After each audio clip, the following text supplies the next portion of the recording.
तीसरा अध्याय। भगवान के अवतारों का वर्णन।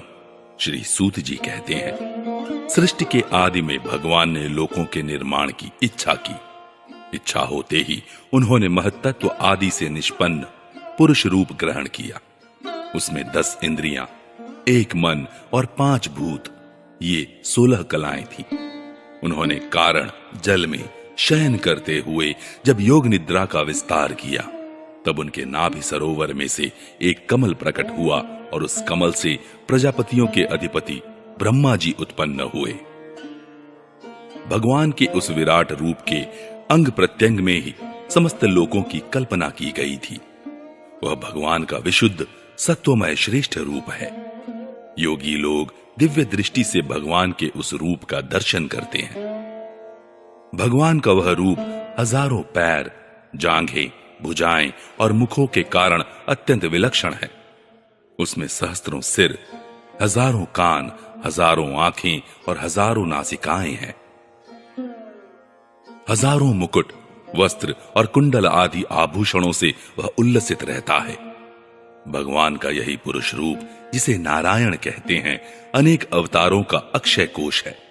इसी से सारे अवतार प्रकट होते हैं। इस रूप के छोटे से छोटे अंश से देवता, पशु पक्षी और मनुष्यादि योनियों की सृष्टि होती है। उन्हीं प्रभु ने पहले कौमार्ग सर्ग में सनक, सनंदन, सनातन और सनत कुमार, इन 4 ब्राह्मणों के रूप में अवतार ग्रहण करके अत्यंत कठिन अखंड ब्रह्मचर्य का पालन किया। दूसरी बार इस संसार के कल्याण के लिए समस्त यज्ञों के स्वामी उन भगवान ने ही रसातल में गई हुई पृथ्वी को निकाल लाने के विचार से सूकर रूप ग्रहण किया। ऋषियों की सृष्टि में उन्होंने देवर्षि नारद के रूप में तीसरा अवतार ग्रहण किया और सात्वत तंत्र का उपदेश किया। उसमें कर्मों के द्वारा किस प्रकार कर्म बंधन से मुक्ति मिलती है, इसका वर्णन है। धर्मपत्नी मूर्ति के गर्भ से उन्होंने नर नारायण के रूप में चौथा अवतार ग्रहण किया। इस अवतार में उन्होंने ऋषि बनकर मन और इंद्रियों का सर्वथा संयम करके बड़ी कठिन तपस्या की। 5वें अवतार में वे सिद्धों के स्वामी कपिल के रूप में प्रकट हुए और तत्वों का निर्णय करने वाले सांख्य शास्त्र का, जो समय के फेर से लुप्त हो गया था, आसुरी नामक ब्राह्मण को उपदेश किया। अनसुईया के वर मांगने पर 6ठे अवतार में वे अत्रि की संतान दत्तात्रेय हुए। इस अवतार में उन्होंने अलर्क एवं प्रहलाद आदि को ब्रह्म ज्ञान का उपदेश किया। 7वीं बार ऋषि प्रजापति की आकुति नामक पत्नी से यज्ञ के रूप में उन्होंने अवतार ग्रहण किया और अपने पुत्र याम आदि देवताओं के साथ स्वयंभू मनवंतर की रक्षा की। राजा नाभि की पत्नी मेरु देवी के गर्भ से ऋषभ देव के रूप में भगवान ने 8वां अवतार ग्रहण किया। इस रूप में उन्होंने परम हंसों का वह मार्ग, जो सभी आश्रमियों के लिए वंदनीय है, दिखाया। ऋषियों की प्रार्थना से 9वीं बार वे राजा पृथु के रूप में अवतीर्ण हुए। शौनकादि ऋषियों, इस अवतार में उन्होंने पृथ्वी से समस्त औषधियों का दोहन किया था। इससे यह अवतार सबके लिए बड़ा ही कल्याणकारी हुआ।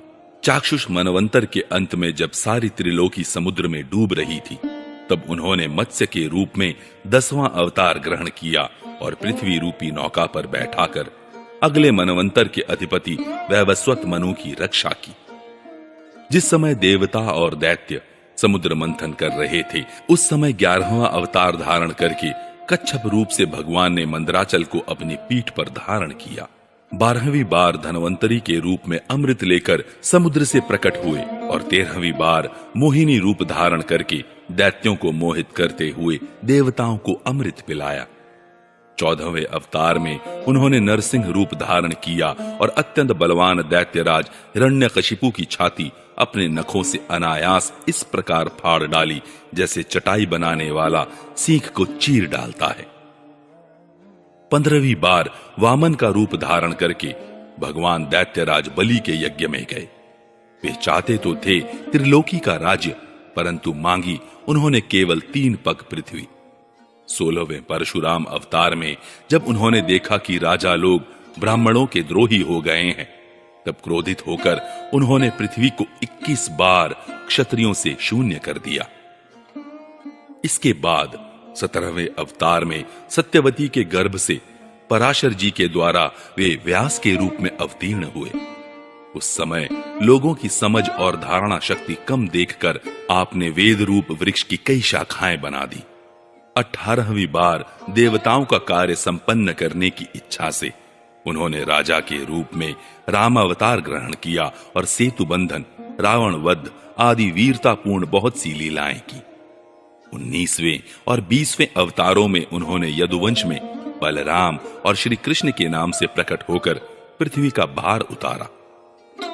उसके बाद कलयुग आ जाने पर मगध देश में देवताओं के द्वेषी दैत्यों को मोहित करने के लिए अजन के पुत्र रूप में आपका बुद्धावतार होगा।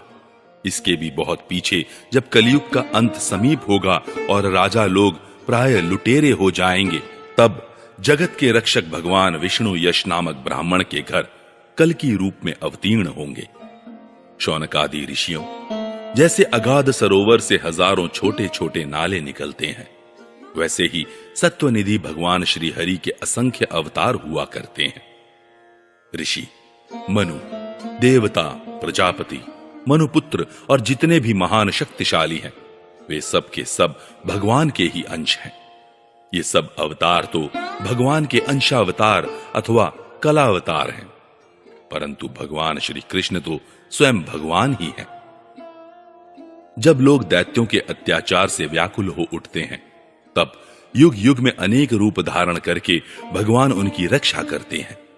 भगवान के दिव्य जन्मों की यह कथा अत्यंत गोपनीय रहस्यमयी है। जो मनुष्य एकाग्र चित्त से नियम पूर्वक सायंकाल और प्रातः काल प्रेम से इसका पाठ करता है, वह सब दुखों से छूट जाता है। प्राकृत स्वरूप रहित चिन्मय भगवान का जो यह स्थूल जगदाकार रूप है, यह उनकी माया के महत्त्वादि गुणों से भगवान में ही कल्पित है। जैसे बादल वायु के आश्रय रहते हैं और धूसरपना धूल में होता है, परंतु अल्प बुद्धि मनुष्य बादलों का आकाश में और धूसरपने का वायु में आरोप करते हैं, वैसे ही अविवेकी पुरुष सबके साक्षी आत्मा में स्थूल दृश्य रूप जगत का आरोप करते हैं। इस स्थूल रूप से परे भगवान का एक सूक्ष्म अव्यक्त रूप है, जो न तो स्थूल की तरह आकारादि गुणों वाला है और न देखने सुनने में ही आ सकता है। वही सूक्ष्म शरीर है। आत्मा का आरोप या प्रवेश होने से यही जीव कहलाता है और इसी का बार बार जन्म होता है। इस सूक्ष्म और स्थूल शरीर अविद्या से ही आत्मा में आरोपित है। जिस अवस्था में आत्म स्वरूप के ज्ञान से यह आरोप दूर हो जाता है, उसी समय ब्रह्म का साक्षात्कार होता है। तत्वज्ञानी लोग जानते हैं कि जिस समय यह बुद्धि रूपा परमेश्वर की माया निवृत्त हो जाती है, उस समय जीव परमानंदमय हो जाता है और अपनी स्वरूप महिमा में प्रतिष्ठित होता है। वास्तव में जिनके जन्म नहीं है और कर्म भी नहीं है, उन हृदयेश्वर भगवान के अप्राकृत जन्म और कर्मों का तत्वज्ञानी लोग इसी प्रकार वर्णन करते हैं, क्योंकि उनके जन्म और कर्म वेदों के अत्यंत गोपनीय रहस्य हैं। भगवान की लीला अमोघ है। वे लीला से ही इस संसार का सृजन, पालन और संहार करते हैं, किंतु इसमें आसक्त नहीं होते। प्राणियों के अंतःकरण में छिपे रहकर ज्ञानेंद्रिय और मन के नियंता के रूप में उनके विषयों को ग्रहण भी करते हैं, परंतु उनसे अलग रहते हैं। वे परम स्वतंत्र हैं।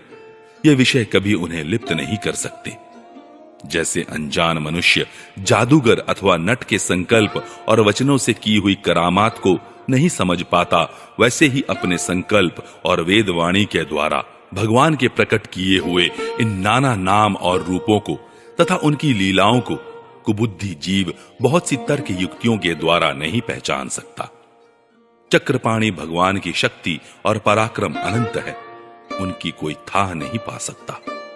वे सारे जगत के निर्माता होने पर भी उससे सर्वथा परे हैं। उनके स्वरूप को अथवा उनकी लीला के रहस्य को वही जान सकता है जो नित्य निरंतर निष्कपट भाव से उनके चरण कमलों की दिव्य गंध का सेवन करता है, सेवा भाव से उनके चरणों का चिंतन करता रहता है। शौनकादि ऋषियों, आप लोग बड़े ही सौभाग्यशाली तथा धन्य हैं जो इस जीवन में और विघ्न बाधाओं से भरे इस संसार में समस्त लोकों के स्वामी भगवान श्री कृष्ण से वह सर्वात्मक आत्म भाव, वह अनिर्वचनीय अनन्य प्रेम करते हैं जिससे फिर इस जन्म मरण रूप संसार के भयंकर चक्र में नहीं पड़ना होता। भगवान वेद व्यास ने यह वेदों के समान भगवत चरित्र से परिपूर्ण भागवत नाम का पुराण बनाया है।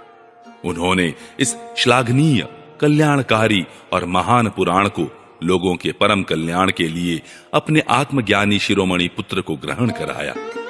इसमें सारे वेद और इतिहासों का सार सार संग्रह किया गया है। शुकदेव जी ने राजा परीक्षित को यह सुनाया। उस समय वे परम ऋषियों से घिरे हुए आमरण अनशन का व्रत लेकर गंगा तट पर बैठे हुए थे। भगवान श्री कृष्ण जब धर्म, ज्ञान आदि के साथ अपने परम धाम को पधार गए, तब इस कलयुग में जो लोग अज्ञान रूपी अंधकार से अंधे हो रहे हैं, उनके लिए यह पुराण रूपी सूर्य इस समय प्रकट हुआ है। शौनकादि ऋषियों, जब महातेजस्वी श्री शुकदेव जी महाराज वहां इस पुराण की कथा कह रहे थे, तब मैं भी वहां बैठा था। वहीं मैंने उनकी कृपापूर्ण अनुमति से इसका अध्ययन किया। मेरा जैसा अध्ययन है और मेरी बुद्धि ने जितना जिस प्रकार इसको ग्रहण किया है, उसी के अनुसार इसे मैं आप लोगों को सुनाऊंगा।